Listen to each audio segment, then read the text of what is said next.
and welcome to OT the podcast, where we talk about watches, time, and how to spend it. My name is Andy Green, and with me, Felix Schultz. And today's episode is a little bit different to what we normally do, as we have a live audience, all of you guys at home. And we are talking about some incredible Cartier timepieces. So, welcome everyone.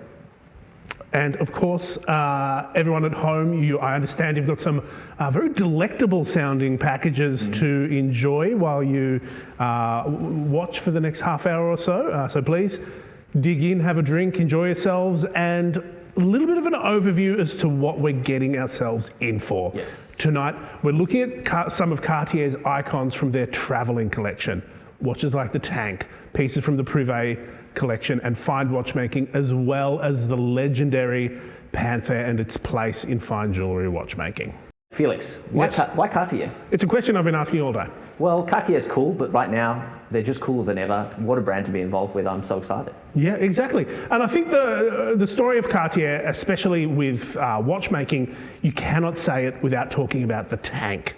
And a little bit of a caveat for everyone. Apologies to anyone here that speaks fluent French. I do not. Andy, do you? I do not. So we might be a little bit sketchy in our pronunciation.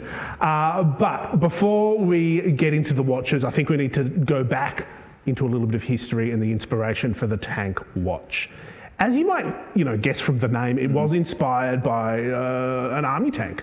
It was designed in 1917 and launched in 1919. And Louis Cartier at that time, he saw tanks, in France. It wasn't, a great place to be, but he took that very new machine and, sort of spirit of modernity and took that and put it into a watch. So if you look at the silhouette of the Tank, the brancards with those long flanks that go into the lugs, they kind of look like the tracks of a tank. And ditto, the center of the case and the dial resembles a cockpit. It's kind of cool. It's very cool, and that's a very good history of the Tank, Felix. I mean, the design of the Tank really does come down to those four main principles that govern, Cartier's entire approach to being a creative watch brand. And that's the purity of the line, the accuracy of the shape that you really nicely described just then, Felix, the precision of the proportions, bearing in mind they've got 100 plus years of watchmaking under their belt, and those precious details, Felix. The cabochon crowns, the brushed finish on the side. Look, for Cartier, it all must start with design. Yes. So we have to start with an honourable mention for the Cartier Must. We must. We must. Absolute must. This is a new release, re-release from 2021 collection. First released in 1977, I should say, Felix. Yep. This year, Cartier released 3 of their limited editions in red, blue, and green, all monochromatic, all really simple dials, minimalist, elegant, really, really pure aesthetic to these. I'm going to say it. Hot take, which we're famous for. One of my favourite collections of 2021, hands down, Felix. I don't know if that's a hot take. Like, anyone looking at these watches, and if you have the chance, please do. It's obvious they're incredible. Fair. But for me, I'm coming at it from a slightly different point of view. The simple dials of the Musts are wonderful, but I'm really, really sold by the Tank Solarbeat. Let's have a look at it now. This watch, it looks like a tank. It does. It looks like a regular tank, but beneath the dial is hiding some cutting-edge technology. It's actually solar-powered, and the photovoltaic cells are sitting, behind those Roman numerals. So that small part of dial real estate that's black is enough to give energy to the movement. And the movement itself is quite incredible as well, because it is offering 16 years of autonomy, which... Wow.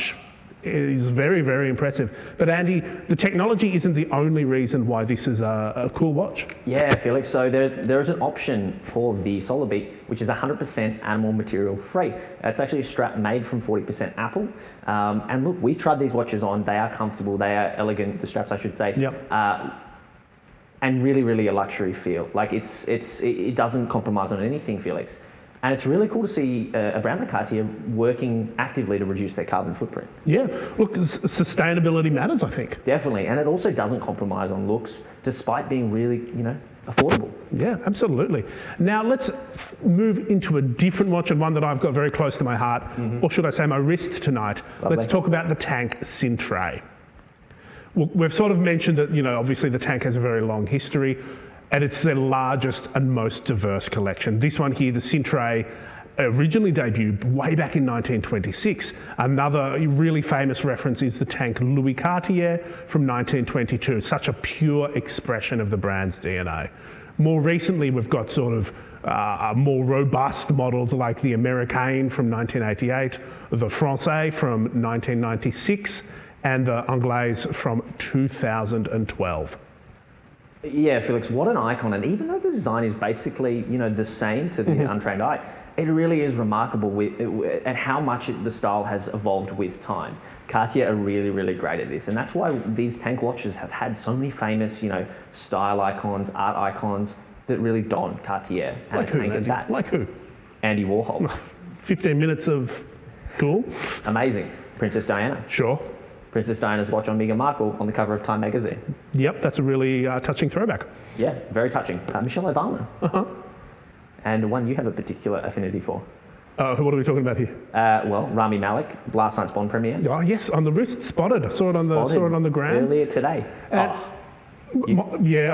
My favourite. Look, anyone that listens to the podcast knows that we keep going on about Ted Lasso.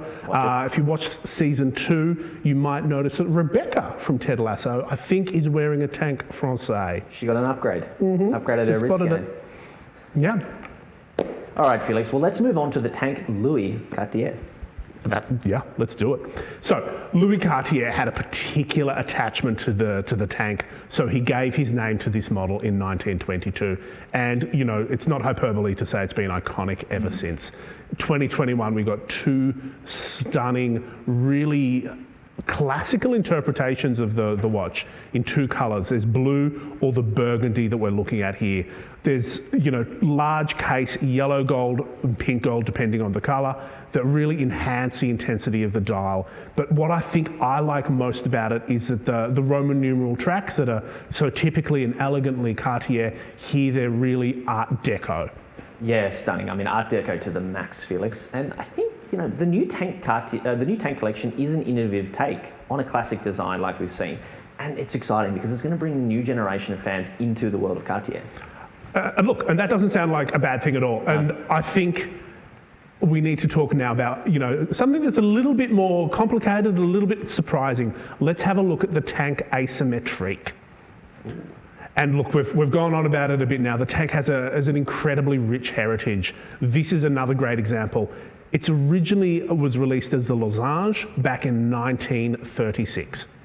Remarkable. So what we have is the large model, a hand-wound mechanical movement in rose gold on a nice blue leather strap. Yeah, and for me, it really plays on the identity of the tank. Like this, if you saw it at a glance, it's very modern and it's quite almost confronting in its shape. Like there's the skeleton eyes there, it's Arabic numerals instead of Roman, and if you've been paying attention, it's on a little bit of an angle. And that might seem odd at first, but that was a historic detail that really came, from purpose. So it was inspired as a driver's watch. So if you imagine that you've got your hands on the wheel at 10 and 2, and you need to check what the time is, and you look down, the fact that the dial's being tilted 30 degrees makes it the perfect angle to read the time, which I think is a really nifty touch. It's a nice touch. Yeah. You're not wrong. Yeah. Now, we've been talking about the tank for a while now, Andy. Yeah. And I think it's time that we have a little bit of an internal pop quiz. Yes. 3 words that come to mind when you think of the tank. Great. Question, Felix. Okay, well, as we've seen, class. Class, yes.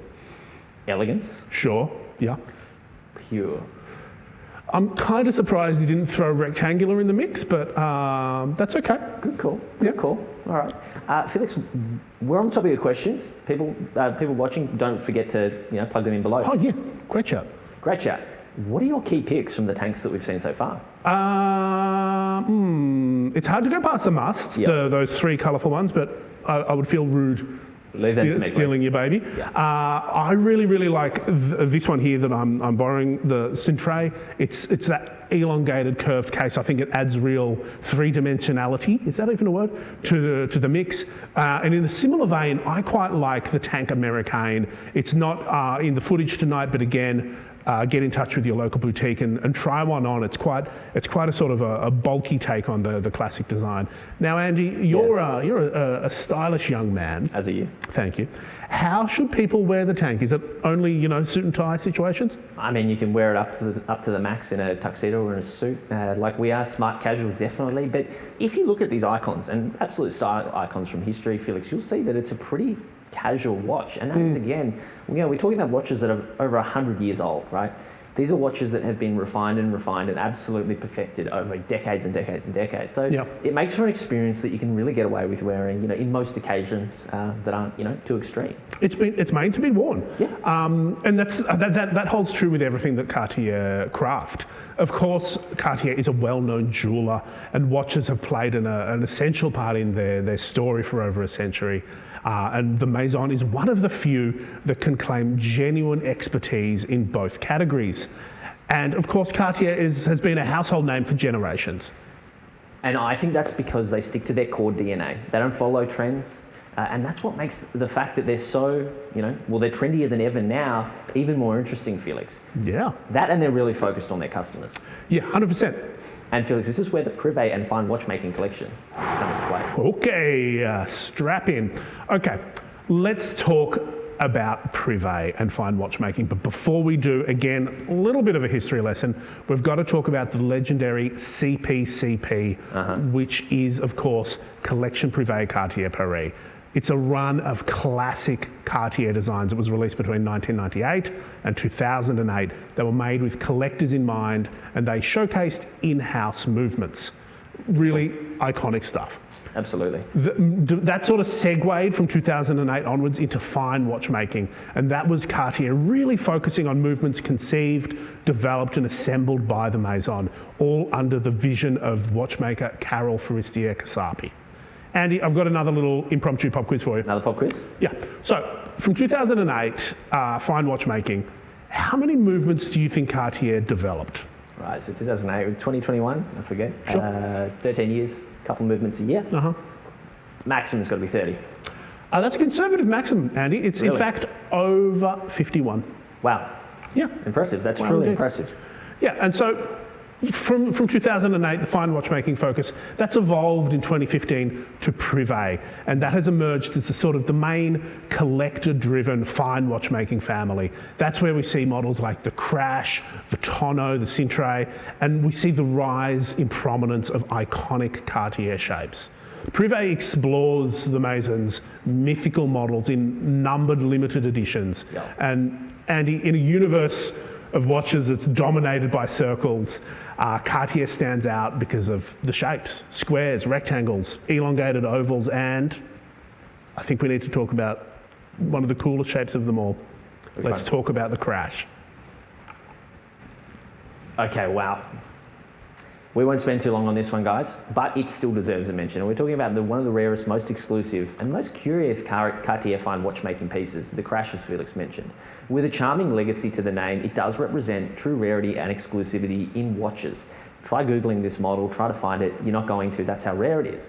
Now, the inspiration or the story to the name is said to be about a fiery car crash that damaged and melted another Cartier watch. But I like to compare it to, and many others like to compare it to, one of Salvador Dali's melted clock artwork pieces. Sure. You might have seen this on the wrist of someone like Kanye West, who's a pretty big collector, or super collector Eric Koo. And I actually recommend you check out Eric Koo's Instagram or his website, because he's the authority on the Cartier Crash. Yeah, and remember, look, this is a great opportunity. You do not see these watches often.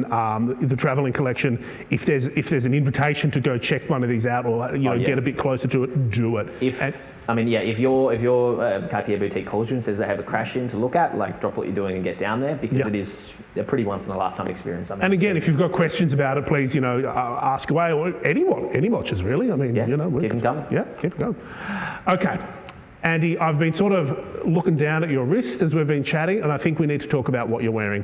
Let's talk about the Tonno. Hard not to, Felix. So I'm wearing the large model. It's a hand-wound mechanical movement in a rose gold case with a lovely brown tapered leather strap. So Felix, did you know that the Tonno was actually Cartier's second serial watched production after the Santos? And their first serial produced watch after the Santos. And it was created in 1906. It's got these gorgeous Roman numerals on this like really nice vintage-inspired dial, which is really captivating. And obviously this parentheses-shaped case, or brackets if you like, that really come together on really tight and elegant lugs. You've seen it on the wrists of royalty, like Queen Victoria, Eugenia of Spain, which is pretty impressive. Says a lot about the caliber of Tonno wearer. Yeah, and also your boy, composer Igor Stravinsky. My boy Igor. On the wrist, if you're wondering how it feels, well, I'd say supremely comfortable. Distinctively elegant.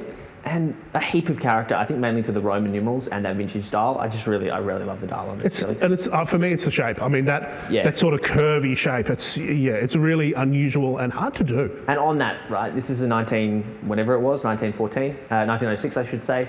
Tonno cases, man. Where have they gone since? This just really demonstrates Cartier's influence over watchmaking as a whole, right? Well, incredible to see the influence they've had. Andy, we can't be talking about Tonnos all night. No. We need now to have a look at a Rotonde. Let's do it. The Rotonde Astro Mysterious. Okay, sounds interesting. All right, Felix, what's going on here? Okay, so as you can see, there's not a lot to see. There's a bit of clear space there, and this is something again which goes way back in Cartier's history. The mysterious movement was created in 1912 after a meeting between Louis Cartier and the watchmaking Maurice Couet. The first mysterious clock was appropriately enough called the Model A. Very cool. And it took its inspiration from the clocks of the famous illusionist and the father of modern magic, Jean-Eugène Robert Houdini. Wow. And I don't want to give too many tricks away, but the Astro Mysterious complication features a mysterious central tourbillon. It does. Consists of the escapement, balance, gear train, barrel, and the whole thing completes one revolution in an hour. So I understand how this works. It's been explained to me in watch fairs. They've said how this works, but I still don't understand how it works, and that's truly magical. Yeah, and I don't think we should explain it. I think this is one of those ones where the mystery is better unsolved. And again, maybe you can convince someone in your local boutique to spill the secret. Put one out for you. Alrighty, Felix, Cartier is a leader in both design and watchmaking. The Privé is the perfect expression of these two disciplines meeting in perfect harmony. Do you have any favourites from what we've just looked at right now? Yes, I really do actually. And for me, it's sort of the synthesis of all those elements. Yeah. It's the technique, it's the heritage, and it's the shape. So they all come together for me in the Tank Asymmetric. I mean, that's a really great pick. It's probably what I would have chosen, but I've been a little bit sneaky. What have you done, Andy? What have you done now? I've organised to hold one watch back. Yep. I'm doing you like this, right? Felix, I'm going to show you the Santos de Cartier skeleton. Look at this guy. Wow. Look at that bracelet. Look at that dial. So, Andy, the skeleton first appeared again, unsurprisingly, in Cartier's heritage in the 1930s. They've been a Maison signature in watchmaking since 2009. But what really stands out about Cartier skeletons is that they blend the aesthetics with the functional. Roman numerals form the base and the bridges that support the rest of the caliber's functioning parts, and they also form an essential time-telling purpose. It's important. And this movement here that we just looked at has been entirely created, crafted, and assembled by Cartier's watchmaking, and they've filed patents, no less. Yeah, again, another great example, right? Moving from a Tonno case into a skeleton dial. Really hot right now. Really great to see Cartier's been playing in that space for such a long time. Yeah. It's one of their kind of strengths within their fine watchmaking department. It's one of their really distinctive signatures, and it's been developed in so many elegant forms, like the Asymmetric, which we just saw. To go from that to the Santos is really, really impressive, and it works. It's really beautiful to see that overlap and that crossover. One quick note on the bracelet. Tell me. We talk about how Cartier thinks about their customer and their end user. Did you know that bracelet has a quick and easy strap change system? Like that, you can go from leather to bracelet, literally in seconds. Seconds from home. No tools required. No risk of scratching anything. No need for a watchmaker. Really, really thoughtful. And that's, why don't more brands do that? Honestly, Cartier again leading the way on the design front. Well done, guys. I love that. Look. One thing that I love it, you might like the quick change on the straps and the bracelets. I've got something a little bit more specific that I love about Cartier. Let's get your map application open, head to Le Chaux de France. There, somewhere in a sunny valley, you will find a chateau that is the home of Cartier's dedicated métiers d'art facility. Now, this is a really special part of Cartier that not many sort of watch brands have the capacity or the inclination to pursue. So Cartier has assembled under one roof a range of artisans that are experts in crafts that are ancient and sort of were fading away. Yeah. We're talking like micro mosaics, creating images using straw, marquetry, gold filigree sculptures, and they put all these things into watch and jewellery dials, and often they use the shape of a panther. Pretty unique to a Maison like Cartier, Felix. So back to the Panther. Yeah. It made its debut at Cartier in 1914. Oh yeah. And that was on the case of a woman's watch. For its first appearance, Cartier opted for a more abstract motif of the Panther's spots, drawing inspiration from the feline's coats. It's become an emblem for the Maison since, and the Cartier Panther has been reinvented time after time, beyond just watches into obviously their fine jewellery collection and so on. Yeah, so I think let's have a look. Let's have a look at how the Panther has been used. Let's do it. Let's talk about La Panther. Ooh. I think it's the perfect place to start. Look at it. There's diamonds around the bezel, there's Savorite eyes, there's the black lacquer spots. This yellow gold model, it's the ultimate symbol of Cartier. Andy said it was first used on a watch in 1914. Yep. But really that form, that sculptural form, was linked to Jean Tesson, who was the artistic director of high jewellery between 1933 and 1970. And she really promoted sculptural forms like the Panther.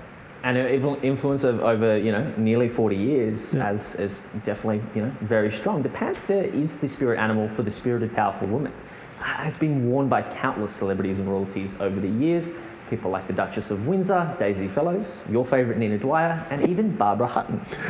I've got a question, Andy. Would you add your name to the list of famous Panther wearers? I love cats big and small, so I think I'd have to. What would you go? Watch or a bit of jewellery? Or? I think I'd go with a jewellery, maybe one of the rings. Yeah, okay. Maybe okay. a watch. Well, there's right. other watches to see. Right? Christmas is coming. Okay. But now you need to make sure you're sitting down, make sure you're not holding a drink. You need to be strapped in and get ready for Cartier Révélation d'un Panther. Buckle up. So what you're looking at there, it's so rare and special. It's the sort of magic that you can only get when a fine jewellery watchmaker has over 100 years of watch experience. It's just wonderful, Andy. How gorgeous, Felix. The Révélation d'un Panther watch is a first in the world of watchmaking. 2018, Cartier created a dial featuring a panther's head, design with which appears and disappears with the movements of the wrist, and that was outlined by a multitude of golden mobile balls. Oh yeah. 2019, Cartier replaced the golden balls with 650 brilliant cut diamonds. Did you count them all? I don't think it's possible. Look how beautiful and well, I sparkling mean, there's some other stuff that's amazing about it. So 5 years of R&D, 2 patents, and as we were talking about before, Andy, you can't speed up that flow. The liquid is some special thing. Some proprietary liquid that controls the cadence of the trickle of the diamonds, but I guarantee you walk into your Cartier boutique, they pull this out. This is going on Instagram stories. This is a really remarkable watch to see, and it's just stuff you don't see anywhere else, Felix. Yeah, I know. Yeah, I can't think of anyone else who does it. And no. I've seen a lot of watches over the last 5 years. A few. Few of them stick with me like that. And genuinely, if you say coolest watch in the last decade, top 3. Wow. Finally, let's talk about another cool watch, Andy. Okay. Let's talk about the Pasha de Cartier 30 Vibrant. There's a mouthful. That is a mouthful. Well, look at it. Why not, Felix? Why not, indeed? So it's the so-called trembling setting. It's been used in jewellery design since the end of the 19th century. And what it does is the use of brilliant cut diamonds, rods and springs enables Cartier to let the diamonds move freely. This technique maximises the shine and the sparkle, and they introduced it into watchmaking in 2015 with the creation of the 30 Vibrant. 123 diamonds on the dial. They take pride of place, and God, they're so beautiful, Andy. I don't think I've really seen a trembling setting anywhere before in my near 10 years of being around watches this closely. It is really a remarkable way and take on putting diamonds into a watch. And I think it's an incredible watch to end on, Felix.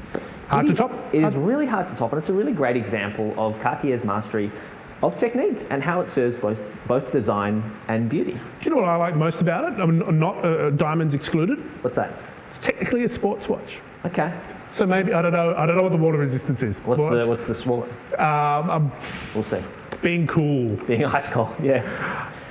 All right, Felix. So Cartier enhances and transforms the Panther with three main creative currents, and it's by uniting jewelry and watchmaking through Cartier's beloved artistic crafts, some of which you mentioned earlier, and by mingling that magic and technology through the Mason's latest watchmaking innovation. Yeah, I think you can sort of like, if you had to sort of sum it up, what they do, it's far more than simple gem setting. Far more? Yeah. Like treble setting. What is that? That is not simple.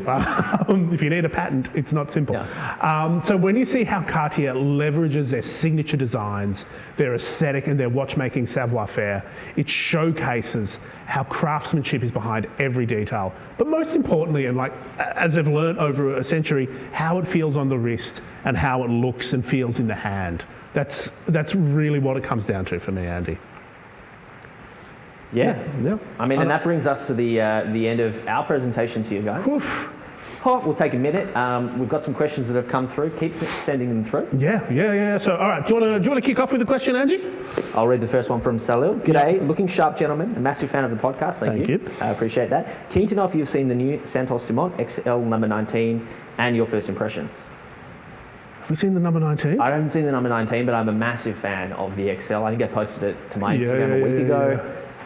In two-tone, I really lose Cartier, if you can get us a Santos Dumont XL number 19, please. Just like an indefinite loan, that would be Salil wants our opinions on it. It's very important. We need to let Salil know the answer. This one is a fun fact. Love it.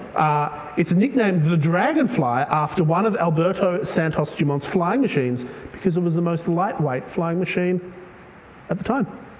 That's cool. Okay. I've got a next question just for you, Andy. Yep. What are your thoughts on moving to a full Cartier watch collection? Wow.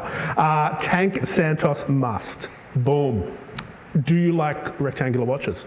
Yeah, if you don't like round edges, this might be the move for you. That's a pretty solid... Okay. I mean, there are some really big Cartier collectors out there. We talked about Eric Koo, John Goldberger, which is massive. I mean... It's a Mason that, we've just taken you guys through. It has a really strong history and it can rest on that pedigree.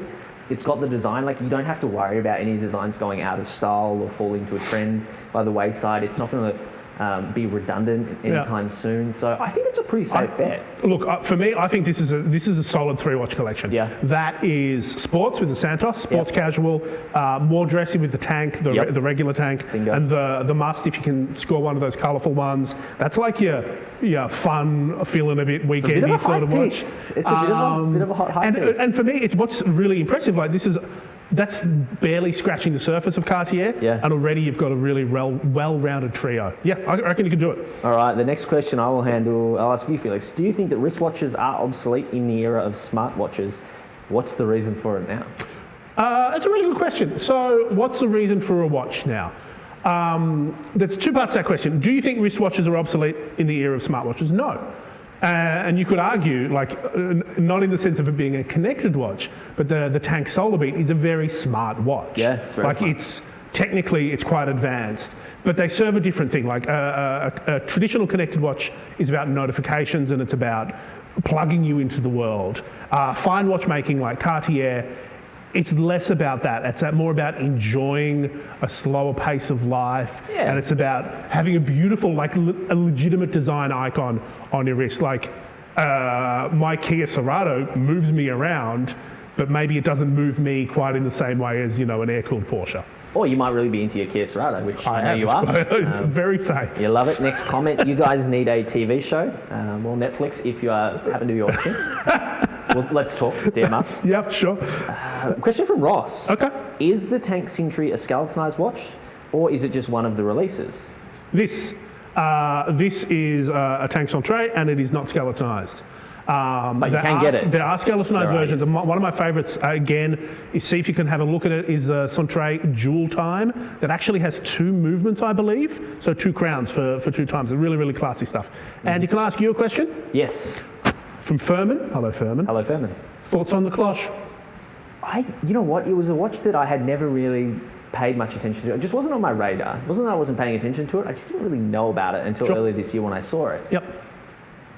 And it's very cool. Like there's this weight to it. There's this quirk to it. There's that there's this rarity to it. There's not many around. You know, I've got a friend in Sydney who managed to score one, and I'm so jealous of him. But I just think it's really kind of a different case shape. You know, we've talked through their iconic case shapes. I'm curious to see how the cloche influences the broader watch market and design. And also from a pure functional point of view, you're looking down at your wrist. You don't have to move your wrist like this. You can just go, boop, and you get a little bit of the time sticking out. It's, again, advanced Cartier design. Do you want to ask a question? Do you want me to? No. From Rose, can you explain where the inspiration of the Santos watch came from and what watches you're wearing? So, yes, the Santos is a really, really famous watch. It was inspired by pioneering aviator Alberto Santos Dumont to make it easy. This was like in the first decade of the last century. Yes. There's a weird thought for someone. Back when a plane was basically a couple of sticks, some paper, and a lever. So it became really, really important to be able to tell the time because flying was dangerous back then. And Santos Dumont was friends with the Mr. Cartier and commissioned a watch. And their history was born. Beautiful story. Thank you. I was pretty happy with it. Yeah, lovely. And what watches are we wearing, Felix? I'm wearing the Tank Cintrée with a black dial, and it is very, very nice. I would highly recommend it. And I have the Tonno large model with a really nice gold vintage inspired dial, black Roman numerals, brown leather strap. Hey, one thing while we're talking about watches, actually, and the size of it. One thing that a lot of people think about sort of Cartier is that they're coming from bigger round watches, like they're used to wearing 40mm circular watches. Yeah. And the dimensions of a tank or something like that one, they might be a little bit. They seem small on paper. Yeah, the specs. But what you need to do is you need to put it on the wrist because after wearing this for this afternoon, it's perfect. Like I don't need anything larger.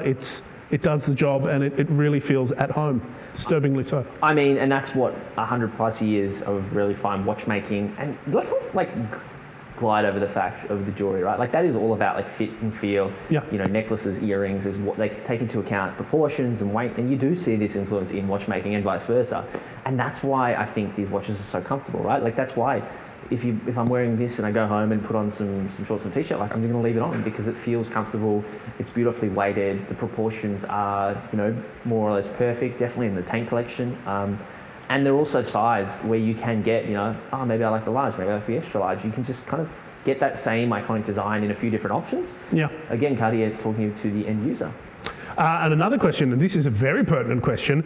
Can we view all those watches? Why, yes, you can. It's a travelling collection. So what you should do is you should book in a viewing with your Cartier boutique if you haven't already, and they will, talk you through it in a COVID-safe way. In person, if you're able to, remotely, if not, I believe. Yeah, and look, if you've made it onto this invite to this, then I'd say your boutique is probably going to call you to show you and take them up, right? If any of these watches are available beyond just the travelling collection, honestly, go look at them. They're truly special. They're truly rare. The things you've seen tonight, you're not going to see, ever once a year, sort of, that sort of stuff. They're treats for even us to kind of see and look at and hold, and it's something that if the guys at Cartier called us up, we definitely make the time for. Absolutely.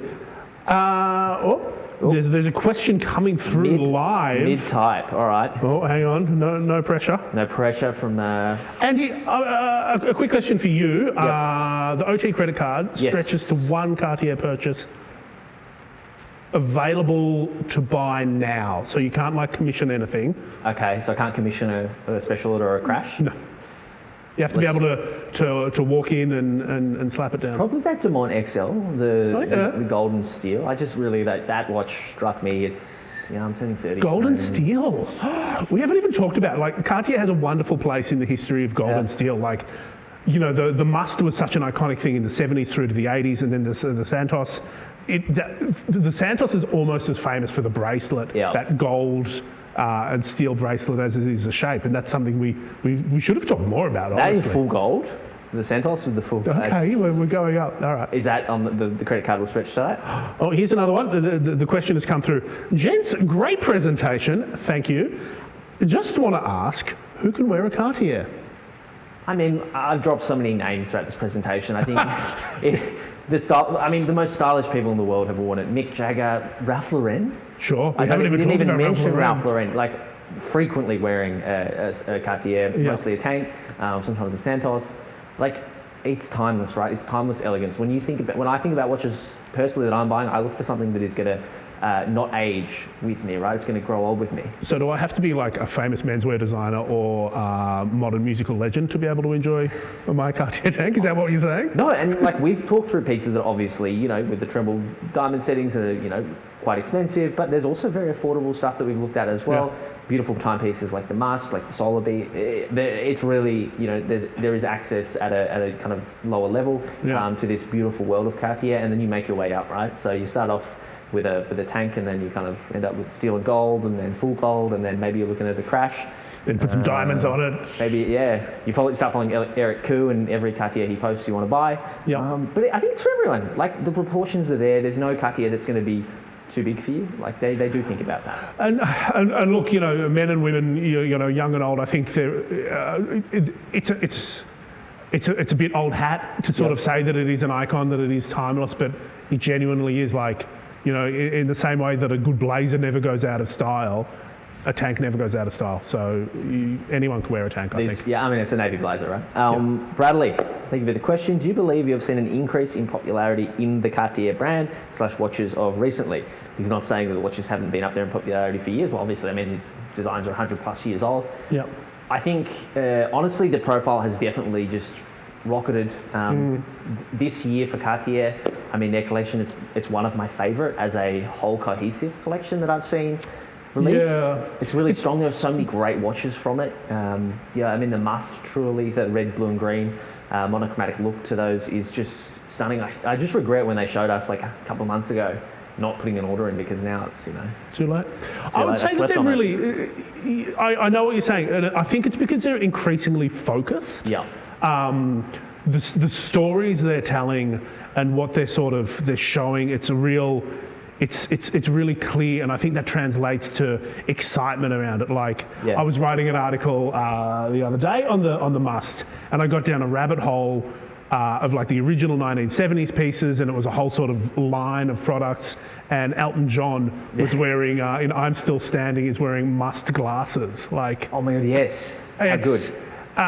There's just so much to find, and I think that's what maybe a new group of people is finding this out about Cartier. Yeah, and on that note, I think the focus is important, right? Like, Cartier haven't lost their focus. Yeah. I don't think they really have. I can't think of an example, and a lot of other brands, honestly, they do. They get caught up in hype and trends and sizes and this and integrated bracelets, whatever. And Cartier is truly a brand that has been making stuff that is just so timeless, and and just refining it and doing what they do, because one, they're big enough to, but also they've got that expertise and that heritage, and they're not trying to like scramble and make up heritage. They've been making watches since watches have been made. Here's a question that I'm very keen to ask you, because I've got a really definite answer. Anonymous, do you prefer a Cartier Quartz or automatic for daily wear? I'd also throw hand-wound mechanical into the mix. Andy, what do you reckon? Good question. It depends what I'm doing every day, but I'd probably go I wouldn't be off a Quartz, honestly. Yeah. I'd probably go automatic Quartz. Hand-wound. Yeah. Depending, like if it's that Tank Louis Cartier that's hand-wound, sure, I'll take that. Okay, no, that's fine. Yep. But honestly, for me, and this is something I've really come around to recently, I'm going to go Quartz. Especially if we're talking a Tank, a simpler Tank. Yeah. They often don't have second hands. Well, you don't need to stress about it. It doesn't change the proposition of what it is. It's still an incredible watch where the technology of Quartz is in service of the functionality and the design. I think I'd go Quartz. Another anonymous question, Felix. What do you think about watches with diamonds for men? You're the man to ask. Yes. There we go. Get on them. Again, this is a really often a cultural thing. Different parts of the world, you'll see more men rocking diamonds. One of, I think, the coolest things is a baguette bezel, subtle baguettes on the hands. And I mean, diamonds. I don't think there's anything wrong with diamonds. If you can do it, do it. I mean, it's perfect. There's a couple of ones. All right. What are your predictions on sports models like the Santos in terms of future value? Is this the next AP Roo? I mean, look. If you're closely following what Cartier, have been doing and their releases and the way that things are going, and you've been speaking to your boutiques around trying to get something like a cloche, something like a crash, something like the Must coloured, it's tricky. It's pretty tricky, and that's always a good sign for that sort of stuff. It's not a brand that compromises on things like price. They don't need to. I'd add another element to that. Like there's in the watch market at the moment, there's a lot of talk about that sort of hype and that the increasing inflation and all that sort of stuff.